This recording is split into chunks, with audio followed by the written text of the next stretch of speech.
ಕನ್ನಡ ಸಿನಿಮಾಗೆ ಒಂದು ಹೊಸ ಔತಣ ಅಂತ ಹೇಳ್ಬೋದು. ಟ್ರೇಲರ್ ನೋಡಿ ಇದು ಬರೀ ಕಾಮಿಡಿ ಸಿನಿಮಾ, ಏನೋ ಒಂದು ಡಬಲ್ ಮೀನಿಂಗ್ ಇಟ್ಕೊಂಡು ಒಂದು ಕಾಮಿಡಿ ಸಿನಿಮಾ ಮಾಡಿದ್ದಾರೆ ಅಂದರೆ ಖಂಡಿತ ತಪ್ಪಾಗುತ್ತೆ. ಅಂಥವರೆಲ್ಲ ಬಂದು ಬಿಗ್ ಸ್ಕ್ರೀನಲ್ಲಿ ನೋಡಲೇಬೇಕು. ಯಾಕಂದರೆ ಸಿನಿಮಾ ಮುಗ್ದಾದ್ಮೇಲೆ ಅನಿಸುತ್ತೆ ಕಾಶ್ಮೀರಿಂದ ಹಿಡಿದು ಕನ್ಯಾಕುಮಾರಿ ತನಕ ಎಲ್ಲ ಔತಣಗಳನ್ನು ಒಂದೇ ಎಲ್ಲೆಲ್ಲಿ ಬಡಿಸ್ದಂಗಿದೆ. It has everything in it.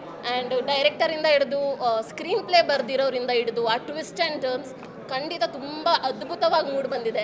And Yash ಸರ್ನ ಒಂದು ಅವ್ರದ್ದೊಂದು ಡಿಫ್ರೆಂಟ್ ಅವತಾರದಲ್ಲಿ ನೋಡಿ ತುಂಬ ಖುಷಿ ಆಯಿತು. ಆ್ಯಂಡ್ ನಮ್ಮನೆ ಹುಡುಗಿ ಇವಳು ಬಿಗ್ ಸ್ಕ್ರೀನಲ್ಲಿ ನೋಡೋದೇ ಅದೊಂಥರ ಎಮೋಷ್ನಲ್ ಅನಿಸುತ್ತೆ. So all the very best. And ಇಡೀ ತಂಡಕ್ಕೆ ಒಳ್ಳೆಯದಾಗಲಿ. ಖಂಡಿತ ಸಿನಿಮಾ ಸಕ್ಸಸ್ಫುಲ್ ಆಗುತ್ತೆ. ಯಾಕಂದರೆ ಇಂಥ ಸಿನಿಮಾ ಸಕ್ಸಸ್ಫುಲ್ ಆದ್ರೇ ನಮ್ಮಂಥ ಹೊಸ ಆರ್ಟಿಸ್ಟ್ಗಳು ಮುಂದೆ ಸಿನಿಮಾ ಮಾಡೋಕ್ಕಾಗೋದು. All the very best. Thank you so much. Hi, ಎಲ್ಲರಿಗೂ ನಮಸ್ಕಾರ. ಈ ಮೂವಿ ಟ್ರೈಲರ್ ನೋಡಿದಾಗಿಂದ ನಾನು ಅದೇ ಅಂದ್ಕೊಂಡೆ, ಏನು ಇಷ್ಟು ಚೆನ್ನಾಗಿದೆ. ಫಸ್ಟ್ ತಲೆಗೆ ಹುಳ ಬಿಡೋ ಅಂಥ ಟ್ರೈಲರ್ ಇತ್ತು.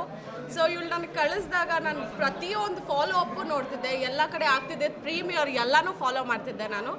ಸೊ ಮೂವಿ ಸಖತ್ತಾಗಿ ಬಂದಿದೆ. ಅದು ಸಿನಿಮ್ಯಾಟಿಕ್ ವ್ಯೂಸ್ ಇರ್ಬೋದು ಆ್ಯಂಡ್ ಆ್ಯಕ್ಟಿಂಗ್ ಫಸ್ಟ್ ಫಿಲ್ಮ್ ಅಂತ ಅನ್ಸೋದೇ ಇಲ್ಲ. Harshita she is done a great job. ನನಗಂತೂ ತುಂಬ ಖುಷಿ ಆಯಿತು. ನಮ್ಮ ಮನೆ ಮಗಳು, ನಮ್ಮ ಸೀರಿಯಲ್ ಹುಡುಗಿ ಇಂಥ ಒಂದು ಒಳ್ಳೆ ಮೂವಿ ಮಾಡಿದ್ದಾಳೆ ಅಂತ ನಂಗೆ ತುಂಬ ಖುಷಿ ಆಗ್ತಿದೆ. And the best part is second half. Climax ultimate ಆಗಿದೆ. ದಯವಿಟ್ಟು ಎಲ್ಲರೂ ಬಂದು ಸಿನಿಮಾ ಥಿಯೇಟರ್ಸ್ಗಳನ್ನಲ್ಲೇ ಈ ಮೂವಿ ನೋಡಿ ಎಲ್ಲರಿಗೂ ನಮ್ಮ ಟೀಮಿಗೆ ಪ್ರೋತ್ಸಾಹ ಕೊಡಿ. Thank you so much. Thank you. Thanks a lot.